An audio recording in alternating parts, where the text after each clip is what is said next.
తెచ్చుకున్నా సరే స్వయంగా అమ్మవారికి సమర్పించుకోవచ్చు, మీరు హారతి ఇచ్చుకోవచ్చు. There is no restriction. డైరెక్ట్గా ఏ శక్తిపీఠంలో ఎలా చేయనంత డైరెక్ట్గా పట్టుకుని పూజ చేసుకోవచ్చు అండి అమ్మవారిని.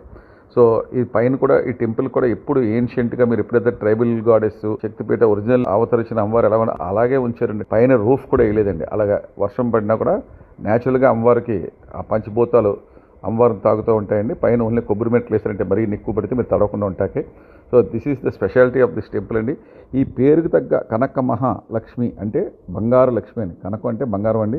సో ఈ ప్రాంతంలో 1/2 కిలోమీటర్ దూరం నుంచి కిలోమీటర్ లోపలే 300 బంగారం షాపులు ఉన్నాయండి. ఎన్నో 40-50 సంవత్సరాల నుంచి 4-5 శతాబ్దాల నుంచి ఈ బంగారం షాపులు వ్యాపారం చేసుకుంటున్నారు. ఎక్కడా కూడా మీరు విశాఖపట్నంలో కానీ ఏ ఊరిలో కానీ వెళ్ళినా ఒక దేవాలయం ప్రాంగణంలో రోడ్డుకు 2 వైపులా కూడా 300 బంగారం షాపులు పైగా కంటిన్యూస్గా చిన్న చిన్న షాపులు వ్యాపారం చేసుకుంటా ఇది ఒక అద్భుతం అండి. మీరు ఆ స్ట్రీట్లో నడిచి తెలిసి you can call it the golden street of Vizag. అది పాత సిటీ అయినప్పటికీ కూడా అన్ని వైపులా కూడా బంగారం, వెండి, వజ్రాలు వ్యాపారాలండి.